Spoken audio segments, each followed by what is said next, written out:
Four Jamaican nationals were convicted in a U.S. court in connection with a multi-million-dollar lottery scamming scheme in Myrtle Beach, South Carolina.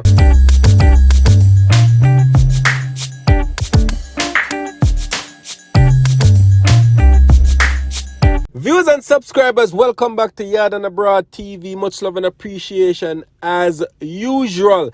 If this is your first time over here, please go ahead and hit the subscribe button right now, people. It will be greatly appreciated. So viewers and subscribers, welcome back. As I said before, some Jamaicans were convicted in a U.S. court yesterday with a multi-million-dollar lottery scamming. You see me, people, me do this story over and over and over again. I tell you, it does not pay. You see me? You might do it for a 2-3 year, whatever. You know, get catch. Long run, what them say, short catch. I saw them say, people. Let me know in the comment section. But Uncle Sam no stop work, people. American them, they not go stop. They were watching from 2009 and 2022. Them say, alright, you know what, come and go collect the boy and pick up the youth, yeah. Pick up the girl. You see me, people, scamming does not pay. You know, might be thinking I make this bag of money, but in the long run, you know, going to end up spend time in a jail. You see me, people? And that's not a good look at all. So, people, viewers and subscribers, it goes on to say, 4 Jamaican nationals were convicted in a U.S. court yesterday in connection with a multi-million-dollar lottery scamming scheme in Myrtle Beach, South Carolina.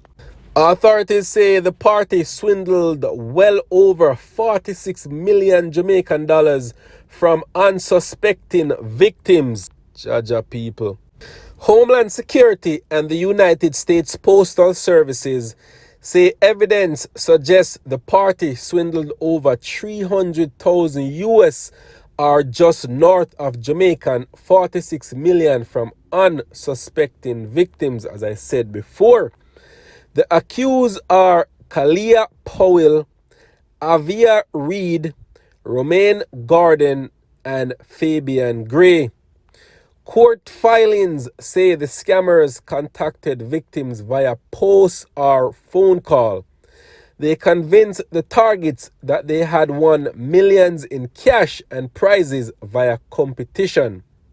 However, before the winners could claim their prizes, they were expected to pay a processing fee, usually presented as a tax or other miscellaneous charge. So people, it's the same ammo over and over and over again. They target the older people, the older folks. You see me? Like, that's who them go for. Cause I don't think no young people are fall for that. Cause think about it, people. Them a call you say, yo, you win $1 million. Boom. Alright, yeah, we win $1 million. Why me need to send you money for you send me my money? Take whatever you need to take out of that million and send me the rest. Me not greedy. You see me, people? I'm not that type of person. I'm not that guy. Send me the rest of the money after you take out your tax or your miscellaneous and whatever. But them target the older people who retire and, you know, them a think say, alright, boom, grandkids, if them get this money, them can send them grandkids go to college and all that and, you know, provide for family members. That's what they're thinking. They're not thinking, oh, somebody on the other line scam me. They're never thinking that way, people. So it goes on to say, there are at least 67 victims on record, 25 of which are over 80 years old. You see what I say, people? Over 80 years old, you know. I know.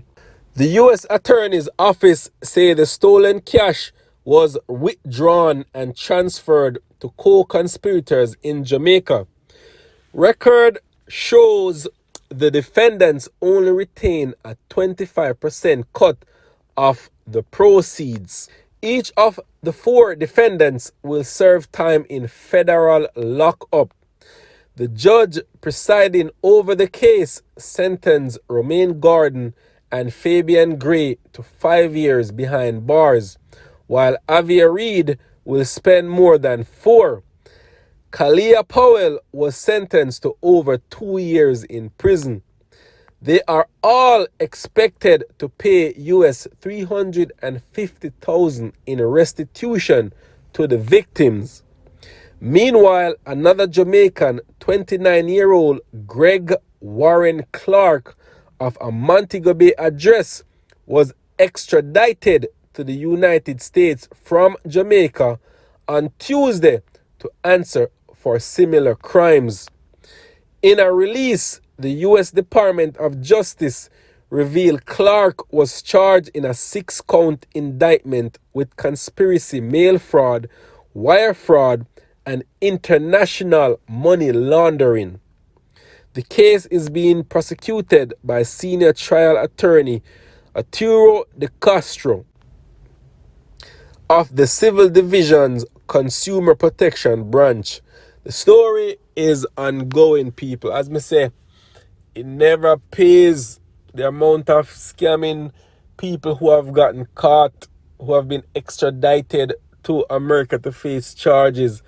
Like, people, I forgot to try and find honest living out there. I know it hard, but scamming another way. If you don't want to take some years off in your life, it's an uno, but me are telling the people another way. Find somewhere else. Find some other means of making money. Scamming is definitely not the way, people. And as I said over and over, we have seen it countless times where people take up these lifestyle and the end result is they must spend time in a jail. You see me, people? Once I get more information on this, I will update you guys and make you know what going on. Alright? Bless up in yourself once again, people from Yard and Abroad TV. Much love. Bless up.